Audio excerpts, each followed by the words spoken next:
Guys, happy weekend. Dr. Zo here. I I just want to give. I just finished seeing a patient now, a young girl, and I gave her advice. So I was just entered my car to go. I said to myself, a lot of my young followers would like to hear this counseling I just gave to this young girl, and that brought my topic today. The young girl, she's actually a Caucasian girl. She's going to Mexico to have a BBL, Brazilian butt lift. And she came to me as a doctor and, for counseling. So we had a good 15 minutes talk. And what I said to her, and let me explain my background, guys. Listen, I worked as a senior registrar in breast surgery in St. James's Hospital in Ireland. Like I was involved in a lot of, it was actually a breast unit. So I was involved in a lot of the complicated cases of BBL. We took out a lot of breast implants that didn't work out well. I know about it firsthand. I was involved in the surgery. I did my surgical residency. I did a family practice. So since coming to Canada, I look after a lot of patients, especially the ones that have complications from this procedure. And I advise this young girl, and I think my audience and my followers would like to hear what my advice to her. As always, please comment respectfully. If you drop anyhow comments, I'll block you. And believe me, I will not remember to. I don't even know how to unblock you because, as I always say, I'm not here for your money. You don't need it. So my take about BBL, Brazilian butt lift, is, believe me, as a seasoned doctor, as a seasoned man, married man for a long time, BBL is beautiful. Don't get me wrong. If you do it in the right place, it's fantastic. Your clothes will fit differently. It's beautiful. Okay, if done in the right place. But the only thing I have to say as a man now, not as a physician, is if it's not Panadol, it cannot be the same thing as Panadol. That's it. Just know that one. Now the problem is if you do it in a very good place, it's very expensive. So I see a lot of my patients, the Caucasian one, they go to Mexico or Turkey and they get it a fraction of the amount they do it in Canada. It's very cheap there. So they do it there, and 1 or 2 days after, maybe to save cost, they're coming back here, they wear that long vest that cover from neck down. And in few cases, they run into trouble because of infection. I usually am the one to treat most of them.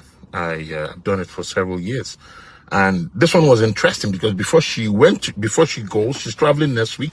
2 weeks time. She actually asked me what I think. So that's why I'm saying to her, it's expensive here. I know that. You want to go get it a fraction of the amount in Mexico. That's okay. People go to Nigeria, several places in Africa to do that. I know, and I understand. As I said, if it's your body, I don't discriminate. I don't body shame anyone. It's actually I'm telling you as a doctor, it's actually beautiful if done well, because your clothes will be different. It's fantastic.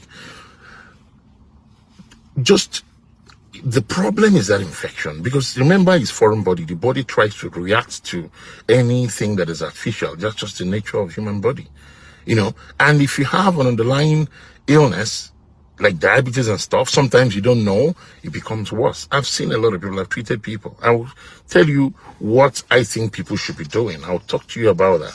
So, it's a trend now. Especially in Nigeria, a lot of young girls are doing it.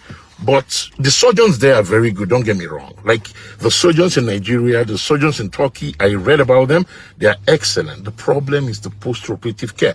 Some of these surgeons there work in Europe, work in Canada and America. They move from here to go there to do it, I know. But the problem is the post-operative care. I've thought about this for a long time. As I said, I finished the clinic and she's the last patient I saw, and I'm going to go home. So my take is this, right? As I said, it's a good thing. Another thing I have to drop before I give my advice is this. I have seen patients in the 70s that did BBL and all the implants much earlier. It doesn't look so good when you're old. I'm telling you that because I know, I've seen it. I still have patients today that it just doesn't look too good. And most of them decided to leave it, let it be. They can't take it out. It costs too much money for nothing.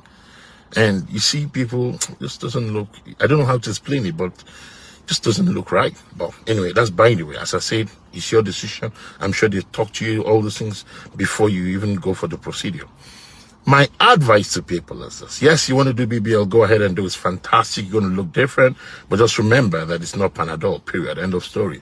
The second thing, I would suggest you go and do routine blood tests. Some places, like in Mexico, I know, because they ask us here, the primary physicians, to do all the blood tests and give to patients. So do it. Because there's a lady I had that had high level sugar. She was not overly diabetic. She wasn't diagnosed before she did it.